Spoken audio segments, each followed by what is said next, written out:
उत्तराखंड की खबरों में बात सबसे पहले होगी कांवड़ यात्रा के समापन को लेकर, जहां शिवालयों में भगवान शिव के जलाभिषेक करने के लिए शिव भक्तों की भारी भीड़ उमड़ रही है। दक्षेश्वर महादेव मंदिर में भी भक्तों का तांता लगा हुआ है। भगवान के दर्शन के लिए स्थानीय लोगों के साथ कांवड़ियों का भी पहुंचना लगातार जारी है। भगवान शिव का जलाभिषेक हो रहा है। सावन की शिवरात्रि खास होती है और इसीलिए यहाँ पर तमाम भक्त दूर दूर से पहुंच रहे हैं। हरिद्वार के दक्षेश्वर मंदिर की एक अपनी ही कहानी है, अपना इतिहास है और उसको आज भी फॉलो किया जाता है, आज भी उसको ध्यान में रखा जाता है और इसलिए यहाँ पर भारी संख्या में जो श्रद्धालु है पहुंच रहे हैं, जल लेकर यहाँ पर शिवलिंग पर जलाभिषेक कर रहे हैं। पुलकित शुक्ला हरिद्वार से संवाददाता साथ जुड़ गए हैं। पुलकित, अभी आप हरिद्वार में ही मौजूद हैं।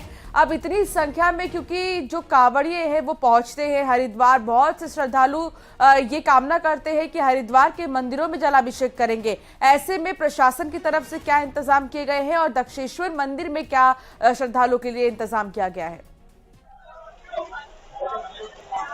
ये देखिए, हरिद्वार में अगर कांवड़ यात्रा की बात की जाए तो कांवड़ यात्रा ने इस बार पिछले साल के भी रिकॉर्ड तोड़े हैं। पिछले साल करीब 4.25 करोड़ श्रद्धालु अलग अलग राज्यों से हरिद्वार में गंगा जल लेने के लिए पहुंचे थे और यहाँ से रवाना हुए थे।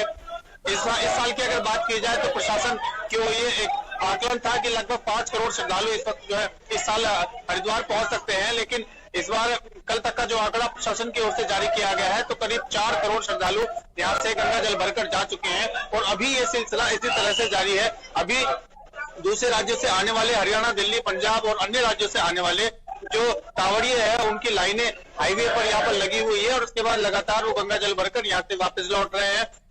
अगर यहाँ के शिवालयों की बात करें तो यहाँ पर दक्षेश्वर महादेव मंदिर पर मैं इस वक्त मौजूद हूँ। दक्षेश्वर महादेव मंदिर पर श्रद्धालुओं का, शिव भक्तों का पूरी तरह से यहाँ पर लगातार तांता लगा हुआ है। सुबह 4 बजे से यहाँ पर श्रद्धालुओं की भीड़ जुटनी शुरू हो गई है। भारी बारिश इस वक्त हरिद्वार में चल रही है और बारिश के बावजूद भी जो भक्तों का जो श्रद्धालुओं का जो आस्था जो है वो बिल्कुल भी कम होती हुई यहाँ पर नजर नहीं आ रही है और लगातार भीड़ यहाँ पर हम देख रहे हैं यहाँ पर, क्योंकि हरिद्वार में बड़ी तादाद में जो है कांवड़िए भी। अच्छा पुलकित, एक और चीज है, हम देख रहे हैं कि बारिश भी लगातार हो रही है और फिर भी भोले बाबा के भक्तों में कोई भी उत्साह में बिल्कुल भी कमी नहीं दिख रही है। बहुत शुक्रिया पुलकित, जानकारी साझा करने के लिए, तस्वीर दिखाने के लिए। आगे बढ़ते हैं। उत्तराखंड में बारिश का दौर जारी है, जिससे कई इलाकों में तबाही भी मची है। कुमाऊं के लिए भारी बारिश का रेड अलर्ट जारी किया गया है। खासतौर पर कुमाऊं के 3 जिले चंपावत, नैनीताल और उधम सिंह नगर, इन तीनों के लिए ये रेड अलर्ट जारी किया गया है। वहीं 16 तारीख से प्रदेश के ज्यादातर हिस्सों में तेज बारिश होने का अलर्ट है। कई जगह पर लैंडस्लाइड जैसी घटना की भी संभावना मौसम विज्ञान केंद्र की ओर से जताई गई है। तो देखिए, उत्तराखंड में बारिश का दौर जारी है। तस्वीरें आपके सामने हैं। नलिया नाले उफान पर हैं और इसी कड़ी में 3 ऐसे जिले कुमाऊं के जिन्हें लेकर रेड अलर्ट जारी किया गया है मौसम विभाग की ओर से। और चलिए सीधा रुख करते हैं, हमारे सहयोगी देहरादून से जुड़ गए हैं विशाल गर्ग ज्यादा जानकारी के साथ। विशाल, 3 जिले जिन्हें लेकर रेड अलर्ट कल भी जारी किया गया था और आज भी वहां पर वही स्थिति बनी हुई है। आप कहां पर मौजूद हैं इस वक्त? किस तरह की परेशानियां लोगों को आ रही है? प्रशासन ने क्या इंतजाम किए हैं? बिल्कुल, देखिए उत्तराखंड में जो पल पल हालात बदल रहे हैं और मौसम विभाग लगातार अलर्ट पे अलर्ट जारी कर रहा है, तो ऐसे में जो स्थानीय लोग हैं उनकी दुविधा काफी बढ़ गई है, क्योंकि कई इलाके ऐसे हैं जहां पर जल भराव की स्थिति है। अगर मैं बात करूं उत्तराखंड में तो हरिद्वार जिला इस समय सबसे ज्यादा पीड़ित है, जहां पर कई गांव, लगभग 500 से ज्यादा जो गांव हैं वो जलमग्न हो गए हैं, जिससे कि काफी परेशानियों का सामना वहां के लोगों को करना पड़ रहा है। इसी के साथ ही तमाम जो अधिकारी हैं वो भी मौके पर जाकर के जायजा देख रहे हैं, स्थिति का जायजा ले रहे हैं कि किस तरह की व्यवस्थाएं हैं, क्या कुछ और इंतजाम और किए जाने हैं। और लगातार, क्योंकि मुख्यमंत्री पुष्कर सिंह धामी भी इसकी मॉनिटरिंग कर रहे हैं, समय समय पर वो आपदा केंद्र का भी निरीक्षण कर रहे हैं और अधिकारियों को मोटिवेशन दे रहे हैं कि किस तरह से अपने जिलों में रह करके काम करना है, किस तरह से अपने लोगों तक ज्यादा से ज्यादा सुविधाएं को पहुंचाना है, किसी तरह की कोई दिक्कतें ना हो। और लगातार जैसे देखिए, पहाड़ से लेकर मैदान तक जो भारी बारिश है उसका कहर बरप रहा है और आज भी कुमाऊं के 3 जिले ऐसे हैं जो कि भारी बारिश की चपेट में रह सकते हैं। उनमें नैनीताल, चंपावत और उधम सिंह नगर है और इन तीनों ही जिलों की अगर हम बात करें, अभी तो यहाँ पर बहुत से ऐसे तमाम पर्यटक हैं, तमाम लोग बाहर से घूमने फिरने जाते हैं। विशाल, जो बाहर से यात्री आ रहे हैं उत्तराखंड, उनके लिए क्या कोई खास प्रोटोकॉल जारी किया गया है इन 3 जिलों के लिए? देखिए, अभी फिलहाल जो है वो टोल फ्री नंबर जारी किया गया है और साथ ही जो जिलों के अधिकारी हैं वो लगातार मूवमेंट में हैं, वो अपने अपने जिलों में निगरानी बनाए हुए हैं और जो बाहर से लोग आ रहे हैं उनको हमेशा की तरह इस बार भी सचेत किया जा रहा है। जगह जगह पुलिस के बैरिकेटिंग है, उनको सावधानियां बरतने के लिए कहा जा रहा है और साथ ही पहले से पहले कुछ जगह पर रोक भी लगाई जा रही है, यात्रियों को आगे नहीं बढ़ने दिया जा रहा। जहां पर लैंडस्लाइड वाली जगह है या फिर जहां पर ज्यादा पानी भराव वाली स्थिति है, ऐसे में पर्यटकों का जो मूवमेंट है उस पर रोक लगाई गई है और सभी अधिकारी पूरा मूवमेंट कर रहे हैं यात्रियों की देखभाल के लिए भी और उनको पहले से पहले ही गाइडलाइंस का पालन कराने के लिए भी सचेत कर रहे हैं कि किस तरह से जब उत्तराखंड आ रहे हैं तो क्या क्या चीजों का ध्यान रखें। ठीक है विशाल गर्ग, बहुत शुक्रिया तमाम जानकारी विस्तार से देने के लिए। हरिद्वार में बारिश से हुए जल भराव में डूबकर एक शख्स की मौत हो गई है। मृतक के शव को ढूंढने के लिए सर्च ऑपरेशन चलाया जा रहा है। हालांकि अभी तक शव बरामद नहीं हुआ है। घटना कनखल थाना क्षेत्र के जियापोता गांव की है, जब गांव का ही रहने वाला 40 साल का जयप्रकाश मेन रोड से अपने घर वापस लौट रहा था। तभी अचानक सड़क के पास खाली जगह भरे हुए पानी में उसका पैर फिसल गया और जयप्रकाश पानी में डूब गया।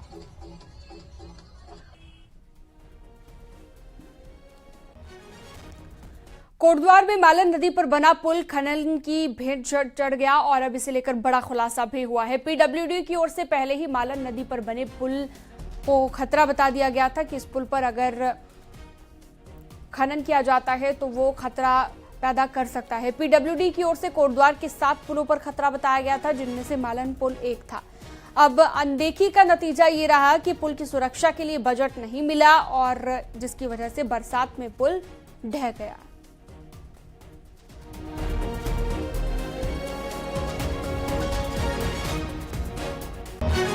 कोटद्वार से जो हमारी जानकारी में लोक निर्माण विभाग ने बताया है, लगभग 7 पुलों के बारे में उनकी तरह बताया गया कि हमारे 7 पुल जिसमें ये पुल भी सम्मिलित था, ये सभी के सभी खतरे में हैं। इनका एक एस्टिमेट भी यहाँ से पहले भेजा गया था और वहाँ पर उसका पुनः परीक्षण कराया जा रहा है। किन कारणों से उनको धनराशि रिलीज नहीं पाई थी।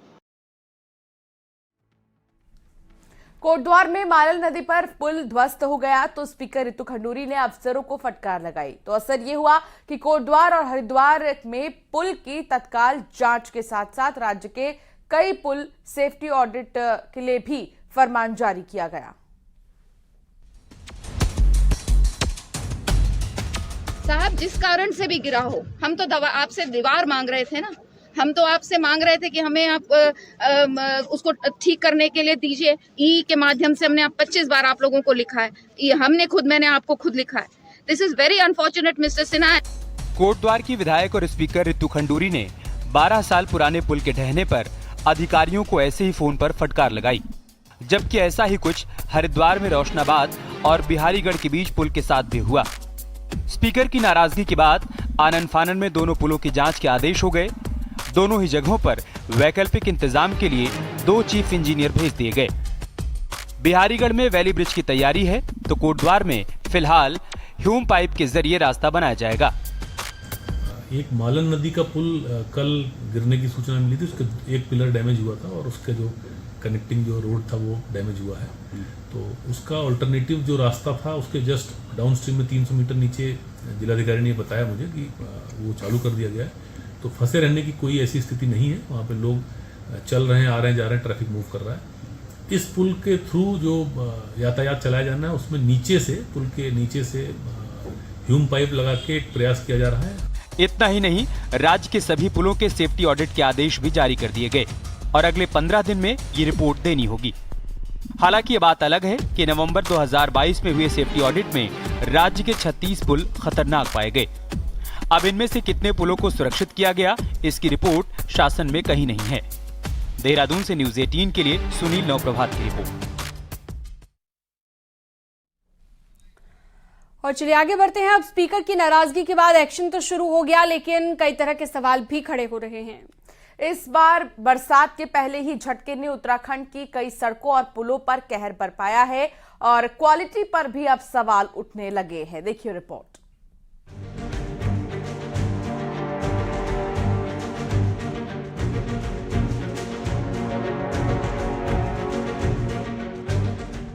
कोटद्वार शहर में बड़ा पुल टूट गया। जोशीमठ में अलकनंदा के किनारे हाईवे धंस गया। उत्तरकाशी में सड़क धंस गई। राजधानी देहरादून में सड़कों पर बेशुमार गड्ढे हैं। ये 4 तस्वीरें बताने के लिए काफी हैं कि उत्तराखंड में बरसात ने कैसे निर्माण कार्यों को आईना दिखाया है। कोटद्वार में अगर पुल मजबूत होता तो 35 साल के प्रसन्न डबराल शायद जिंदा होते।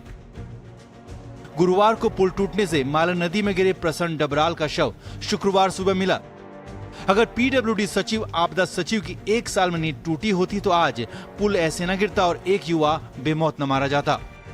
मैं जो कहती रही वो नहीं लोगों ने ध्यान दिया, क्या कारण है मुझे नहीं पता है, लेकिन उसका ये नतीजा हुआ कि कल हमारा मालन नदी पे पुल गिरा और एक बच्चे ने अपनी जान खोई और बहुत दुखद है because we lost a child. विपक्षी दल कांग्रेस का कहना है कि अभी दूसरे राज्यों से सड़क और पुलों के टूटने की खबरें आती थी, अब उत्तराखंड में भी ये सुनाई दे रहा है।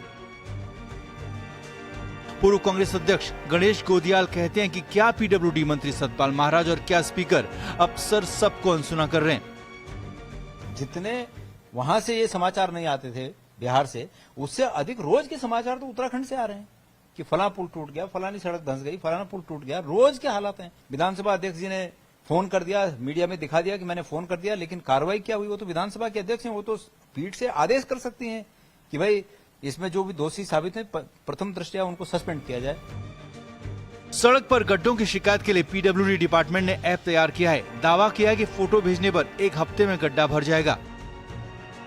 पर सड़कें धंसने, पुल टूटने, गड्ढों जैसी दिख रही सड़कों की शिकायत करें तो किससे करें। चमोली से नितिन, उत्तरकाशी से बलबीर, कोटद्वार से अनुपम के साथ दीपांकर भट्ट, न्यूज़ 18 देहरादून।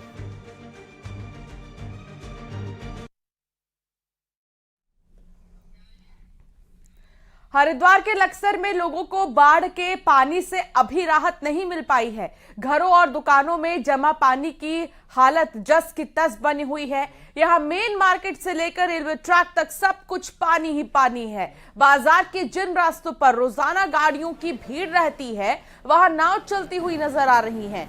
जिन लोगों के घर में पानी भरा हुआ है वो रेलवे प्लेटफॉर्म या दूसरी जगहों पर शरण लेने को मजबूर हो गए हैं। प्रशासन की ओर से प्रभावित क्षेत्रों में खाद्य सामग्री भेजी जा रही है। हालांकि खाद्य सामग्री लोगों तक पहुंचने में भी दिक्कत आ रही है। ये तस्वीर आपको दिखा रहे हैं जहां एसडीआरएफ की टीमें लगी हुई हैं लगातार और राहत सामग्री पहुंचा रही हैं घरों घर तक। नुकसान तो काफी है, बाजार का करोड़ों की तादाद में है नुकसान हर दुकानदार का। कोई दुकान नहीं है नुकसान ना हो। ऐसी कोई दुकान नहीं है जिसके अंदर फर्नीचर वगैरह कम से कम 1-1 लाख रुपए के, 1.25 लाख रुपए फर्नीचर है। सभी दुकानदार हो गए, इन्वर्टर, बैटरी, सभी के ज़्यादा नुकसान है। घरों में भी काफ़ी नुकसान है। पानी रिसीड करने लग गया है और जिन स्थानों पे कल माननीय मुख्यमंत्री जी तो अभी जहाँ गए थे दोनों स्थानों पे तो हम तो राहत कार्य तो हम राहत सामग्री वगैरह तो पहुँचा ही रहे। इसके अलावा जो लक्सर शहर में जलभराव की स्थिति है उसका वेट कर रहे हैं। जल कम हो जाए, जल का स्तर कम हो जाए और ताकि और चीज़ें भी हम उसको रिस्टोर कर पाएँ। हरिद्वार के खानपुर और लक्सर में बाढ़ जैसे हालात बने हुए हैं। हरिद्वार जिला प्रशासन की तरफ से लगातार राहत सामग्री भेजी जा रही है। कांवड़ मेले के चलते हरिद्वार रोड पर भारी जाम है, लिहाजा हेलीकॉप्टर के जरिए राहत सामग्री प्रभावितों तक पहुंचाई जा रही है। हरिद्वार के भल्ला इंटर कॉलेज से लक्सर तक हेलीकॉप्टर जा रहा है और अब तक 500 से ज्यादा राहत सामग्री के पैकेट भेजे जा चुके हैं।